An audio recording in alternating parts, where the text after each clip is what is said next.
આપણે જ્યારે કામ કરતા હોઈએ છીએ ને ત્યારે આપણે ભગવાનને ભૂલી જતા હોઈએ છીએ.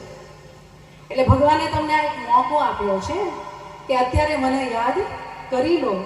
ભગવાનને કર્મ કરતા પણ યાદ કરી શકાય. કર્મયોગી જીવન પરમાત્મા આપણને ભાગવત ગીતામાં સંભળાવે છે. પ્રહલાદજી હર હંમેશ એ ભગવાનને યાદ કરતા હતા. ઘણા બધા એને કહ્યું કે પરમાત્મા શું આપે, એનું નામ છોડી દે, પણ તેમ છતાં એને છોડ્યું નહીં. ઘણી બધી દુવિધાઓ આવી એના જીવનમાં, પરિસ્થિતિઓ આવી, પરીક્ષાઓ આવી. જે પરીક્ષાઓ આપણી પાસે તો ક્યારે આવી નથી. આવી છે કોઈની પાસે આવી પરીક્ષાઓ?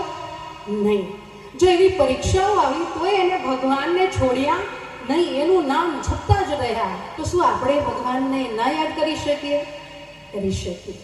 કોઈ એવી પરિસ્થિતિઓ નથી જે પ્રહલાદજીને આવી અને જ્યાં ભગવાન માટે સમર્પણ ભાવ હોય ને ત્યાં ભગવાન આપણા કામ કરતા પણ થઈ જાય છે. તમે ભગવાનની યાદમાં જો કામ કરો ને તો 2 કલાકનું કામ તમે અડધો કલાકમાં કરી દેશો. એવી તાકાત એ પરમાત્મા, શિવ પરમાત્મા આપણને દરેકને આપે છે. જેમ કહ્યું ને મહારાજે, એક તેજ છે, એક પ્રકાશ છે, એક લાઈટ છે. અને લાઈટ જે છે, જ્યોતિર્બિંદુ, જ્યોતિર્લિંગમ, એ શિવ પરમાત્મા દરેક દેવતાઓને પણ શક્તિ આપે છે અને મનુષ્ય આત્માઓને પણ શક્તિ આપે છે, ધર્માત્માઓને પણ શક્તિ આપે છે, સાધુ સંતોને પણ શક્તિ આપે છે. એ શિવ નિરાકાર, ઊંચે તે ઊંચ પરમાત્મા જે તેજોમય છે, એટલે એને જ્યોતિર સ્વરૂપ બતાવવામાં આવ્યા છે. અને દરેક આત્માઓના પિતા છે. આ શરીર જે છે એ માટીનો ઘડો છે અને એમાં એક દીપક છે, આત્મા. અને એ દીપક આત્મા, જ્યોતિર્બિંદુ આપણે છીએ. આ આત્મા નીકળી જાય પછી આ શરીરની કોઈ કિંમત રહેતી નથી. દરેક શરીરમાં અલગ અલગ આત્માઓ બેઠી છે અને આપણા બધાના આત્માઓના પિતા એ પરમાત્મા છે અને એ છે નિરાકાર શિવ જ્યોતિર્બિંદુ. અને આપણે બધા આત્મા છીએ. આત્મા તો એક શરીર છોડીને બીજું, બીજું છોડીને ત્રીજું લેતા જઈશું. આપણે અહીંનું આપણે કંઈ પણ સાથે નથી લઈ જવાના. બધું જ અહીંયા પડ્યું રહેવાનું છે. માલ, મિલકત, ધન, દોલત.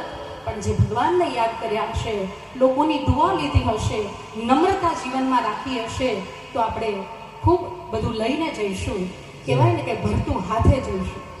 આ દુનિયાની કોઈ વસ્તુ સ્થૂલ આપણે આંખોથી જોઈએ છીએ નથી લઈ જઈ શકતા, પરંતુ આપણે લઈ જઈએ છીએ શું? તો જે નથી દેખાતું આંખોથી, એ દુઆઓ, એ પુણ્ય કર્મ. જે આજે આ કથામાં તમારા બધાનું શું બની રહ્યું છે?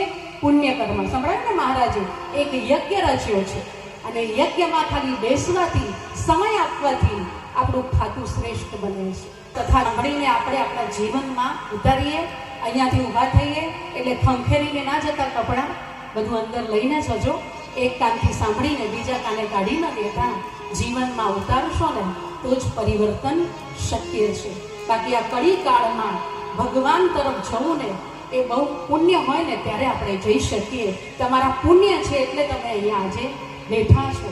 કારણ કે કળિયુગના અંતમાં ભગવાને કહ્યું છે કે વિનાશ કાળે વિપરીત બુદ્ધિ વિનંશંતી, વિનાશ કાળે પ્રીત બુદ્ધિ વિજયંતી. તો આપણે કૌરવોનો વિનાશ થયો એવા નથી બનવાનું, પાંડવો બનવાનું છે. અને પાંડવોને ભગવાન સાથે શું હતી? પ્રીત હતી. તો પ્રીત બુદ્ધિનો શું થાય છે? વિજય. છેલ્લે આ કળિયુગમાં આપણે 5 મિનિટ વધુમાં વધુ ન લઈએ તો 5 મિનિટ પણ એ પરમાત્મા સાથે યોગ લગાવજો. આત્મા સમજીને પરમાત્માને યાદ કરશો તો બેડો પાર થઈ જશે. બોલ કૃષ્ણ કનૈયા લાલ.